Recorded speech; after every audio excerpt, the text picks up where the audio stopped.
Presidential award-winning dealer located 1 mile past Lady Luck Casino. Offer extended to July 8th, 2024. For funeral services from pre-need to at-need, burial or cremation, call Gates Funeral Home and Crematory, located at 136 North Gallatin Avenue in a beautifully restored historic home. Family owned and operated by Rick Gates, former Brownsville resident and Guyville alumni, the Gates Funeral Home and Crematory offers warmth, convenience, affordability, and ample parking. With a knowledgeable funeral director and compassionate staff, the Gates family and the Gates Funeral Home and Crematory are ready to assist you. You can go to Big Box Medical Office. Now serving number 3943. Or, hi, come on in. How are you feeling? when you see doctors Paul Hartley and Mary Beth Riley, plus nurse practitioners Tara Bozek, Jessica Reckart, and Stacy Morris, you get one-on-one personal professional health care serving the area for over 3 decades. If you're looking for a primary care doctor, call Doctors Hartley and Riley at 724-437-1109 or online at ppcp.org. Or serving number 3940. Are you noticing your house getting a little drafty? Use your tax refund and call Monarch Windows and Doors. Family owned and operated with over 20 years experience, Monarch Windows and Doors can make your home warm again. Monarch Windows and Doors only use their own employees, no subcontractors. They are BBB accredited and offers military discounts. Call Monarch Windows and Doors and find out what they could do for you. 412-215-8116. That's 412-215-8116, or see Monarch Windows and Doors on Google or Facebook. The views and opinions presented by the host, guest, or callers on this program do not necessarily represent the position of WMBS Radio. The following is a paid political presentation. Candidates may have provided all or some questions to the host and may or may not take phone calls. WMBS and the host do not endorse any political candidate on air during a paid political presentation.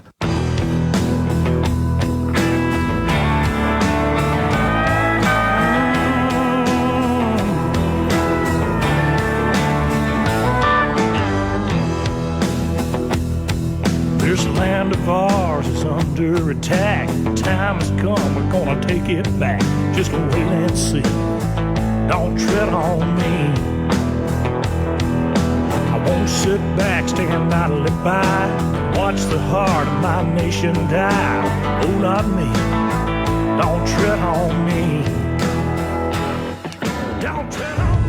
If we look to the answer as to why for so many years we achieved so much, prospered as no other people on earth, it was because here in this land we unleashed the energy and individual genius of man to a greater extent than has ever been done before. Freedom and the dignity of the individual have been more available and assured here than in any other place on earth. The price for this freedom at times has been high, but we have never been unwilling to pay that price. Those who say that we're in a time when there are no heroes, they just don't know where to look. The sloping hills of Arlington National Cemetery, with its row upon row of simple white markers bearing crosses or stars of David, they add up to only a tiny fraction of the price that has been paid for our freedom. Each one of those markers is a monument to the kind of hero I spoke of earlier. Their lives ended in places called Belleau Wood, the Argonne, Omaha Beach, Salerno, and halfway around the world on Guadalcanal, Tarawa, Pork Chop Hill, the Chosin Reservoir, and in 100 rice paddies and jungles of a place called Vietnam. Under one such marker lies a young man, Martin Treptow, who left his job in a small-town barber shop in 1917 to go to France with the famed Rainbow Division. There on the Western Front, he was killed trying to carry a message between battalions under heavy artillery fire. We're told that on his body was found a diary. On the flyleaf, under the heading, My Pledge, he had written these words: America must win this war. Therefore I will work, I will save, I will sacrifice. I will endure. I will fight cheerfully and do my utmost as if the issue of the whole struggle depended on me alone. We must realize that no arsenal or no weapon in the arsenals of the world is so formidable as the will and moral courage of free men and women. It is a weapon our adversaries in today's world do not have. It is a weapon that we as Americans do have. Let that be understood by those who practice terrorism and prey upon their neighbors. As for the enemies of freedom, those who are potential adversaries, they will be reminded that peace is the highest aspiration of the American people. We will negotiate for it, sacrifice for it. We will not surrender for it now or ever. We are Americans. Hey everybody, this is John Marietta, and I am the Hillbilly, and today's show is being sponsored by Monarch Windows and Doors, Solid Foundation Ministries, New Life Free Methodist Church, Driscoll's Potting Shed in Connellsville, Fayette Structures, Highline Motorsports, Gun Owners of America, Mauser's Garage and Tire Center, Fayette County Recovery and U-Haul, HBJ Radio LLC, and it's been a busy day. The reason what we're going to talk about today mostly is it's going to be the 80th anniversary of D-Day on Thursday. Well, actually, it'll start. Thursday midnight is when it all started, and I want to read this. The world has never seen anything quite like it.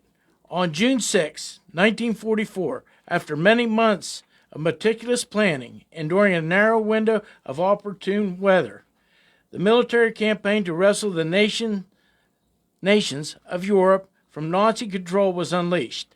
The logistical genius of Operation Overlord, the greatest amphibious assault in history, slowly unfurled as the American and British-led assault with Canadian support on the Normandy coast of northern France began. The next few days would be pivotal. And it was doubtful whether another invasion could be planned anytime soon. Nazi divisions would be transferred to the Eastern Front, tilting the balance of power against Stalin's Russian forces during war. World War II would likely be prolonged with a more uncertain outcome if the Allies succeeded. The Nazi jackboot would be forcibly removed from the throat of Europe. Her people could breathe freedom once again, and the term D-Day would enter the blood-soaked annals of history with the bravery, courage, and personal sacrifice of those involved remembered for all time. During the preceding month, an aerial offensive had isolated Normandy from the bulk of German forces positioned elsewhere. Rail, electronic communications were disturbed. Bridges were destroyed with the help of French resistance playing a key role. Normandy became virtually cut off from the Nazi regiments during the critical hours when it really counted. Southern England became one vast armed camp of seamless endless supplies of equipment and more than 3 million soldiers, 2 million of them from the United States. Both ends of the English Channel were blocked to prevent German encroachment. The Allies had gained almost complete control of both sea and air. Minesweepers now led the ensemble of 7,000 ships carrying 130,000 men through the minefields to their assembly points off the French coast. Beginning around midnight, which I said already, Tuesday, June 6th, 5,000 transport planes and gliders began dropping. Think about this. 20,000 troops to secure a strategic point in the surrounding hinterland. 13,600 Americans to protect the western flank of the landing beaches, and over 6,000 British and Canadian to protect the eastern flank. Throughout the day, the planes brought a reinforcement and supplies, including light tanks and field artillery. Overnight, a mighty awesome bombardment of the coastline was unleashed from the air by thousands of bombers and from the sea by 600 warships and rocket-carrying landing craft.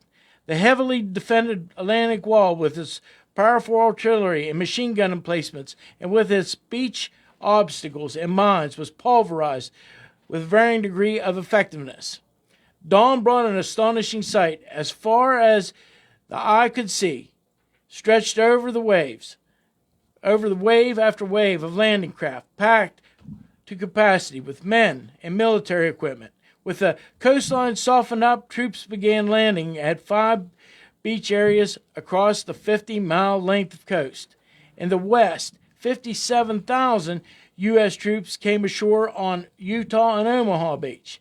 Then came 25,000 British troops on Gold Beach and 21,500 Canadians on Gina Beach. And finally in the east, 29,000 more British on Sword Beach.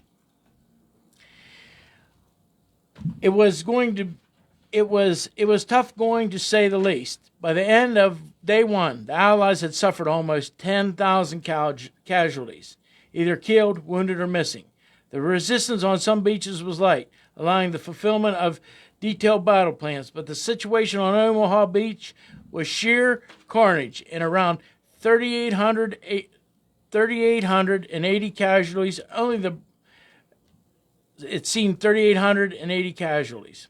Only the bravery and commitment of the troops, epitomized by many movies, and the one movie I particularly thought about was Saving Private Ryan, carried the day, and it was not until day 3 that all the initial objectives was fulfilled.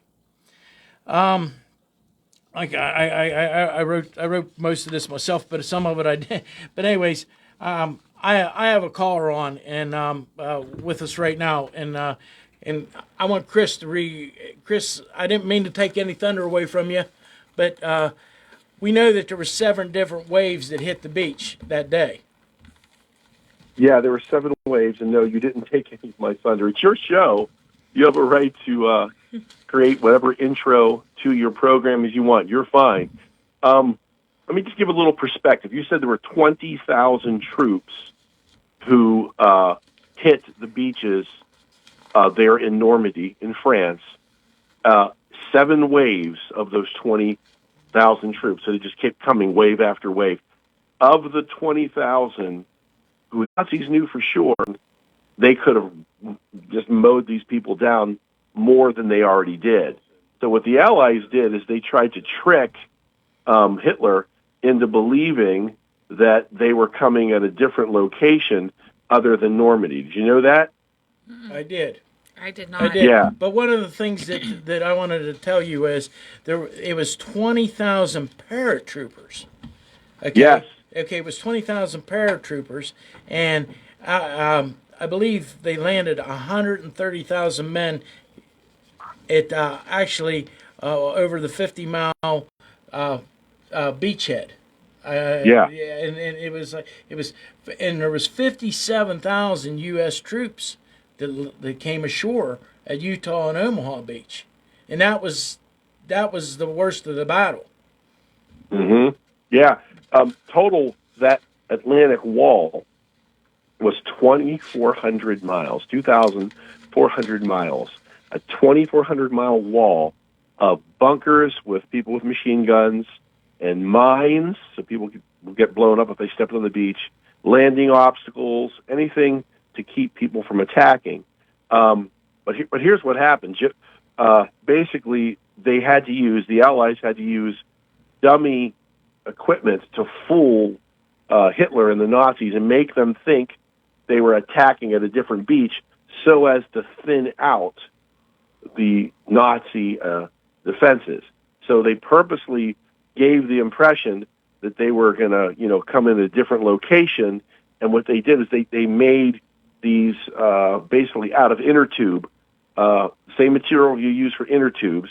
They made tanks and weapons and Jeeps out of inner tube and made it look like they were coming on another side of France.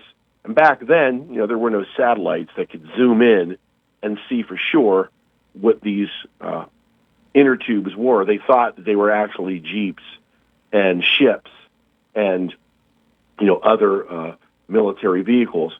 They designed them to look that way. So by flying overhead and taking pictures, the Nazis thought that these rubber inflated vehicles, tanks and so on, and Jeeps and so on, and ships were actually moving in a different direction. So what that did is it thinned out how many of the Nazis were there on Normandy. Wow. Crazy, huh? Yeah, it's crazy to think that they devised such a plan back then. I always think about the lack of technology, like this is really real live creative thinking here, right? Well, they had ways of communicating between each other, but not like we do at this time. I mean, like there might be one person in each group of platoon that might have the capability of being able to know something that was going on, but there had to be wires run because there was no cell phones. There was no satellite to beam up to. Right. And the one thing that I don't think that people today understand that there was 130,000 people that hit the beach that day. There was I have it written down tremendous. here. I have it written down here. There was 7,000 different types of ships. Wow. And Chris he's an historian. So, but it was by the grace of God that we were even able to hit the beach that day, because if it was, they had to go that day because of the weather. Do I have that right, Chris? Yeah, the day before is when it was planned, June 5th, and they had bad weather. And at the last minute, around midnight, as you said, so basically the ending of June 5th going into June 6th, all of a sudden the weather turned and they had to jump into action immediately, so that because they had to have clear weather or else for sure they'd get mowed down. I mean, they got mowed down without bad weather, how much more so with. So basically what happened was, referring to what I was talking about before, they created a dummy army of these inflatable looking, military-looking vehicles that were all just inflated inner tubes, basically. Yeah. They had German spy planes that made runs over the southeast side of England. And there, since the English knew that the Nazis were flying spy planes over the southeast side of England, they saw a massive buildup of these tanks and landing crafts that were inflatable decoys. And so the Germans put more of their army on that side and less on Normandy, which made it a little bit easier. So imagine how much more loss of life would have occurred if they had not, if the Allies had not made these inflatable tanks and jeeps and, other, weapons and ships. If they had not done that and placed them on the southeast side of England, giving the impression that's where the attack was coming from, imagine what the loss of life would have been. Well, who was the mastermind behind that, ingenious plan? Do you know? Yeah. I think Eisenhower had a big hand in that. I'm pretty sure. So yeah, it was genius. All of them came together to come together to make this happen. It was a great idea. It was a collaborative effort. See what happens when you collaborate? you get good ideas, right? Right. Yeah. The code name for this Trojan horse style of deception with the inflated vehicles and tanks and jeeps and ships and everything, it was called Operation Fortitude. And they used all these different tricks to deceive the Nazis. Here's another thing that's pretty awesome. They also put, the Allies did, radio broadcasts that suggested that's where they were going to. So basically, they had radio broadcasts suggesting that that's where they were going to attack, and of course the Nazis were listening in on those radio broadcasts. Now we were already fighting a war in Italy, okay, which Chris wrote a book about. His parents were saved, but we can let him get a plug in for that. But we were already fighting a war in Italy. We were fighting in the South Pacific, and now we're sending 57,000 men to the beach at Omaha and Utah beaches, and 57,000 more Americans into harm's way, and many of these were young men. I mean, they were very young men. Chris, I mean, I don't have the statistics on it, but you think of what they did for us, because we had to stop the Nazi regime, the tyranny that they was putting over that part of Europe, and because actually Churchill was a mastermind behind a lot of this stuff too. You got to give Churchill a lot of credit. He was, absolutely. I mean, he was far from being the perfect. He was far from being the perfect leader, but he was the perfect leader for the time. And absolutely. And we have another fellow that's coming up for election right now. I was just going to say that. And I mean, Churchill, he liked to drink and he liked to smoke cigars, and he was very brash. I mean, he wasn't afraid to tell anybody anything. But the thing of it was, he understood that that if Germany crossed the channel, they would have to fight in the streets, and that was what they didn't want. Well, do you see the parallel similarities to what's happening today? It is. I mean, I think it's sort of uncanny a little bit, right? It is. What do you think, Chris? Well, history always repeats itself. Yeah. Remember the 56 men who signed the Declaration of Independence were considered felons by the British government. Remember that Nelson Mandela was considered a felon and put in jail, and then yet he still led his country in South Africa to freedom from apartheid. So you can't just judge a book by the cover. You have to see what the content of the person is. And in the case of what happened with Trump, a guy by the name of Alan Dershowitz, who's a very liberal attorney. He did not vote for Trump. He's not going to vote for Trump this time around either. He was once the head of Harvard Law School. He said this is one of the worst, actually he said it was the worst case ever made for fraud he's ever seen in his 60-year history as a law scholar and attorney. So when a very liberal legal scholar who doesn't like Trump, didn't vote for Trump, says that the case against him was the worst case ever made for fraud in 60 years, it speaks volumes about something's going on. And there's always, as someone who's worked in politics for 23 years now, I'm a political consultant. Yeah. You can check out my website at redmomentum.com for more information about that. What goes on isn't what you see on the surface. It's always what's going on behind the surface. There's always, schemes and things going on. You can never take things. You can never take things at surface value or face value with politics, because just like this deception on D-Day, they had these rubber ships and jeeps and tanks and things to deceive the Nazis into putting more troops on the other side of France so as to make it easier for those 7 waves to break through and take back France and take that away from the Nazis. There also, deception and strategic thinking was there.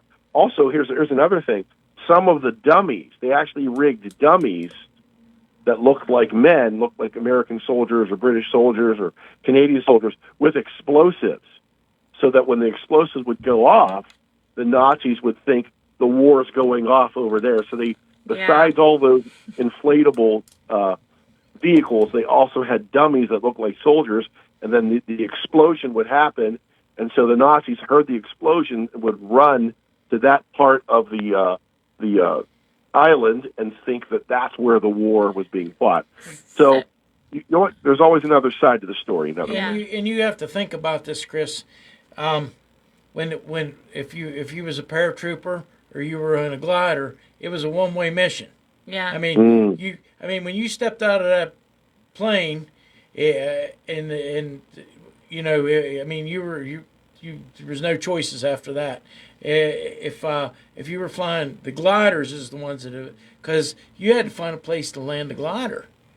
Mm-hmm. I mean, and I'm sure they practiced the most they could, but I'm sure that this was a green event. I mean, they didn't. I mean, I'm sure they were trained the best they could be, but nobody knew for sure what was going to happen and how far they were going to be able, because the weather could change, and weather changing for a glider is. I often thought about that. The one thing I read, my dad always told a story. You know, I don't have the captain's name, but they were trying to land on the beach, and he could see they were having trouble, so he actually beached his ship. He actually beached his ship, and they used the guns to help take out some of the. They used to take out some of the machine gun emplacements of the Germans, and you often think about, there wasn't no time to be calling and asking somebody for permission. You just had to do what you had to do and get it done. I have a question. Do you think that these trials and these things that they're making a circus out of sort of took the place of the rubber vehicles or whatnot that they were trying to distract from before? Well, there's a good parallel.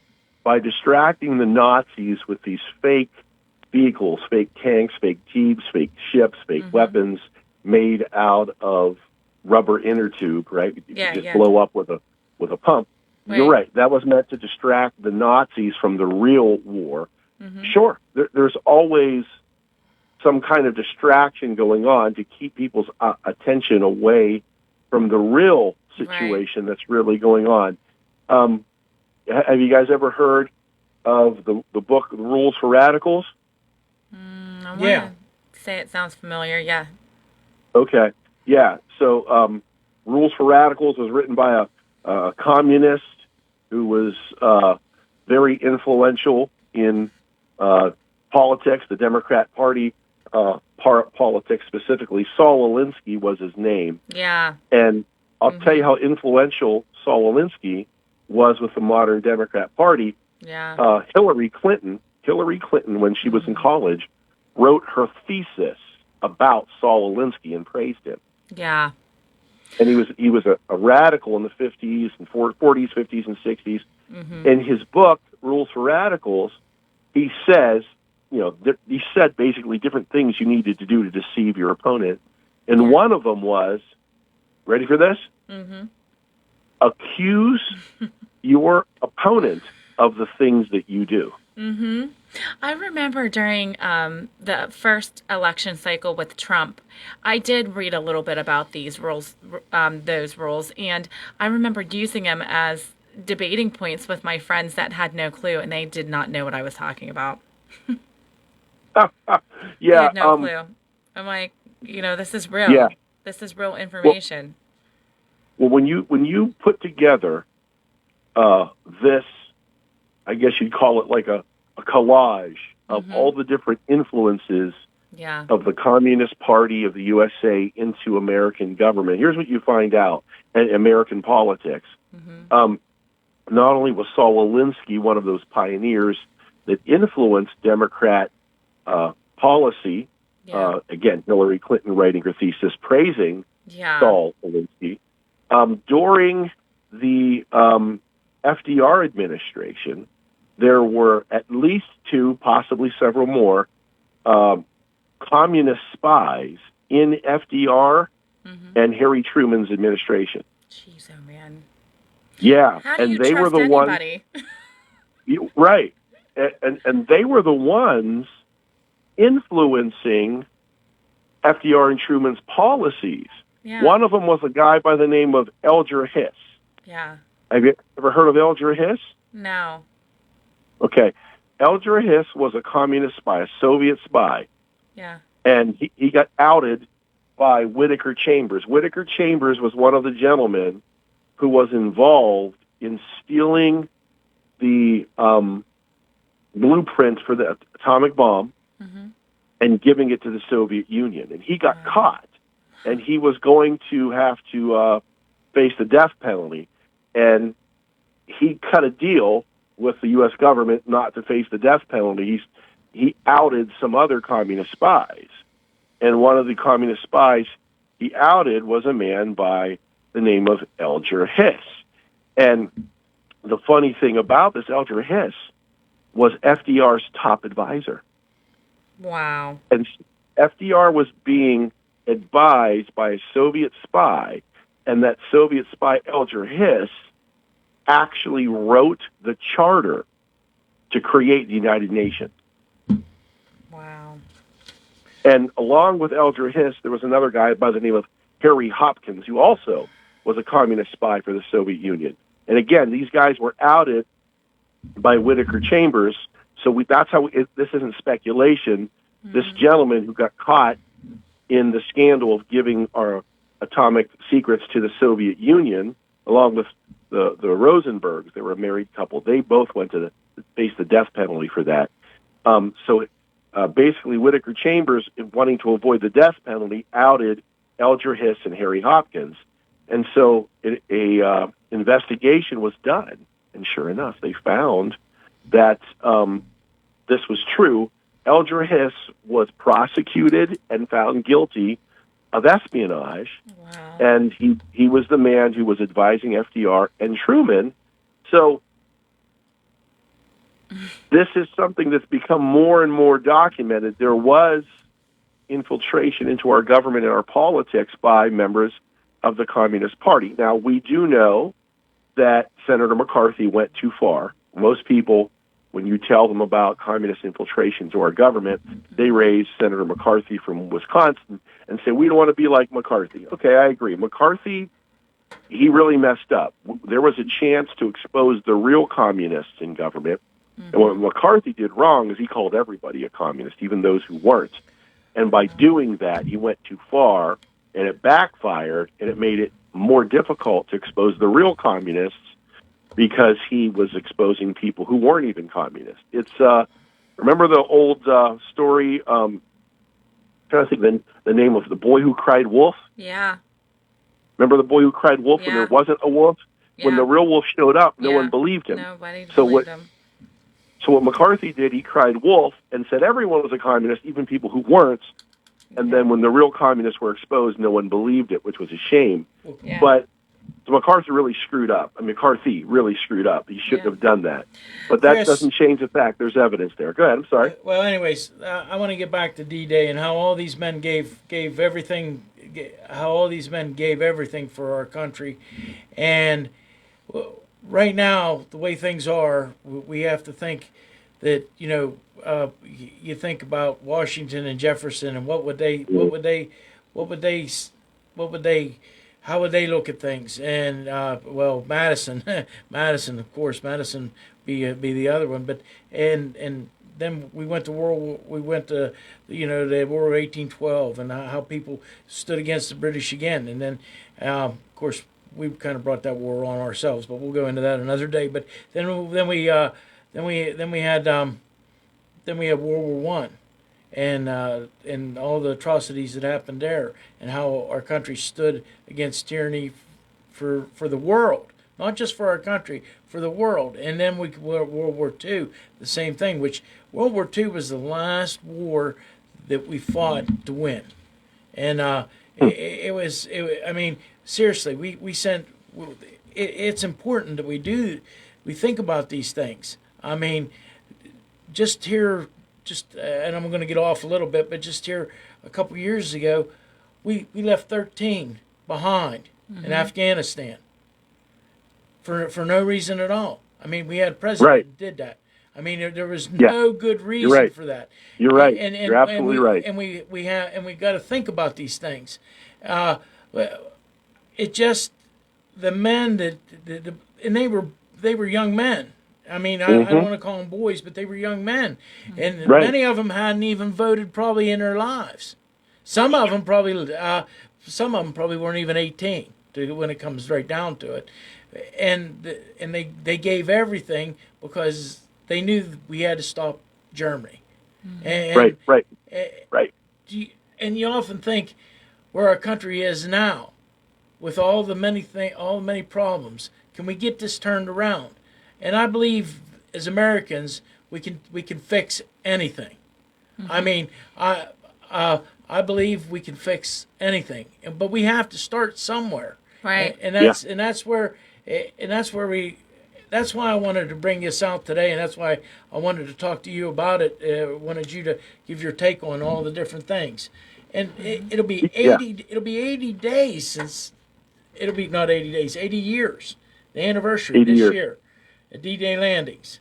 And we got to think of the personal courage and sacrifice of those who fought for freedom and liberation, of the unparalleled, and I'm reading this, so don't think, of the unparalleled logistical triumph and the remarkable feat that eventually led to a hard-fought victory. I mean, we had to get to Paris. I mean, that was the goal. We had to get to Paris. Yeah. And when you think about all the things that put together, it was by God's own blessing that all this happened. And I think it was King George. I believe it was King George that said Franklin Roosevelt called it a mighty endeavor, a struggle to preserve our republic. Think about that. That's what Roosevelt said.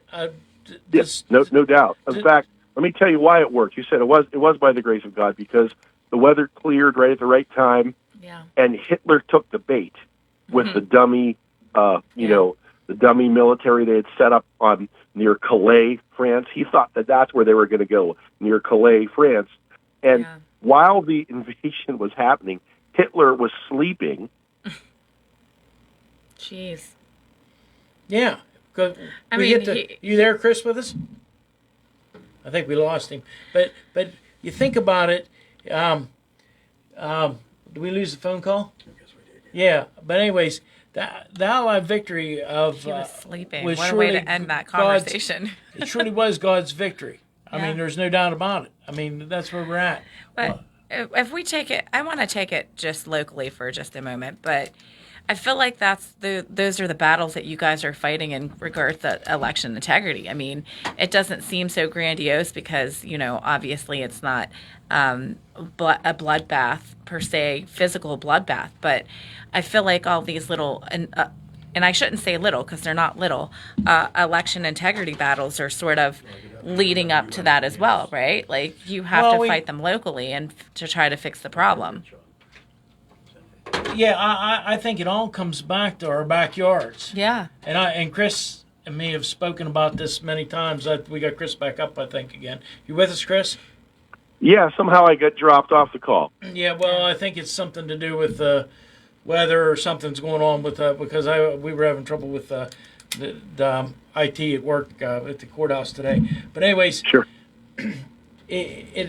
What I was saying is, not only do we fought battles all over the world against tyranny. Yeah. And now it seems like the fight is in our own backyard. Yeah, with the election integrity and making sure our elections are secure, because I feel like that's a battle that nobody talks about. It's a sacrifice that the people that put themselves on the line in order to make sure our elected officials are actually elected instead of selected. It's a battle. It's not what you typically think of in terms of physical battle and bloodbaths, but I mean, they put it all on the line. They put their personal lives out there. They pour their time and dedication into trying to get that fixed, because without election integrity and without our people choosing our elected officials, this contributes to the grander scheme of problems, right?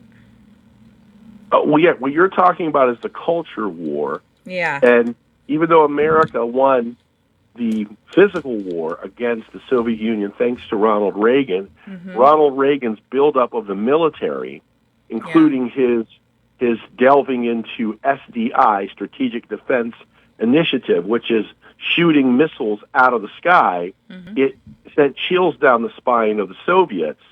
In fact, it worked in Israel. We saw in October when the terrorist attack on Israel occurred, they shot down every missile except one.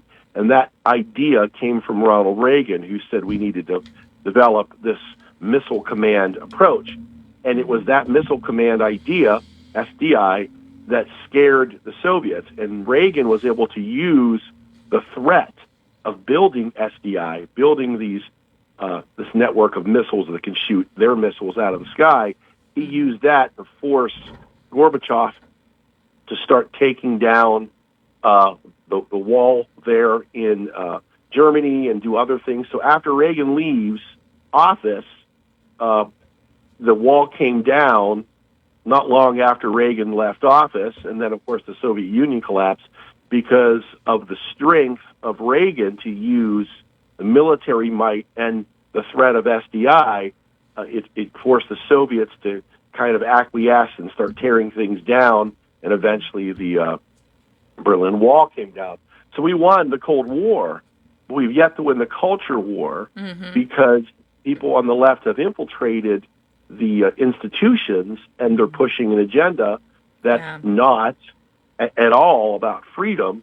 We can thank a guy by the name of Antonio Gramsci for that. He was an Italian socialist who said the only way to defeat the West, Western civilization, was to infiltrate the institutions from within. He started writing about this in the 20s and 30s, and it was that idea that influenced people that I mentioned, including, Saul Alinsky and others.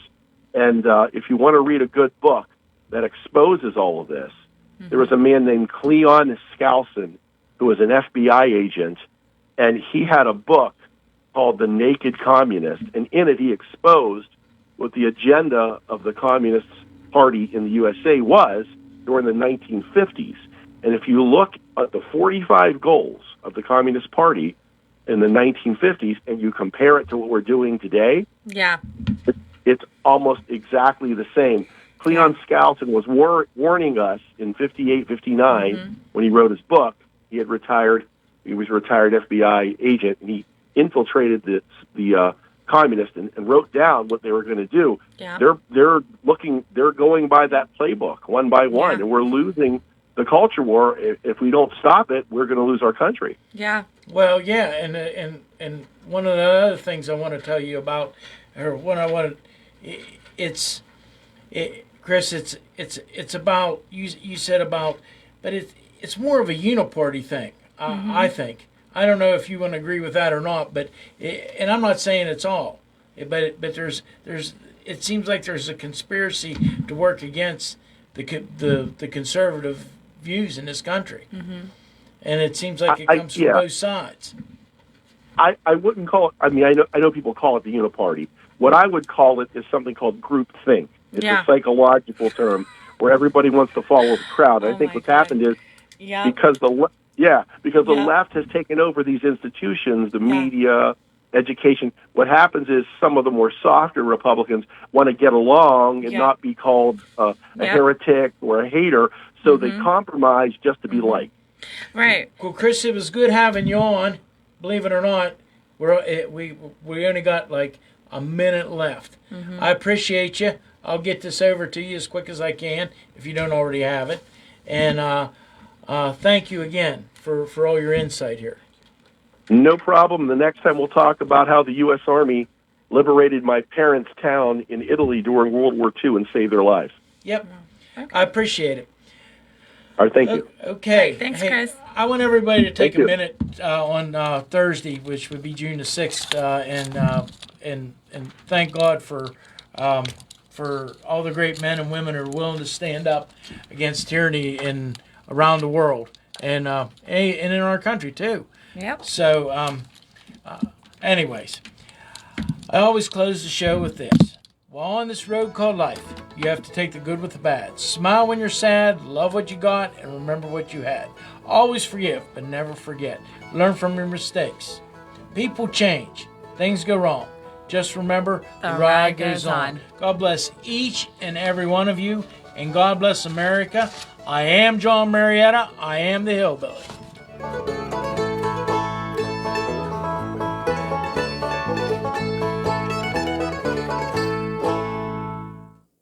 81 degrees at 5, CBS News on WMBS Uniontown.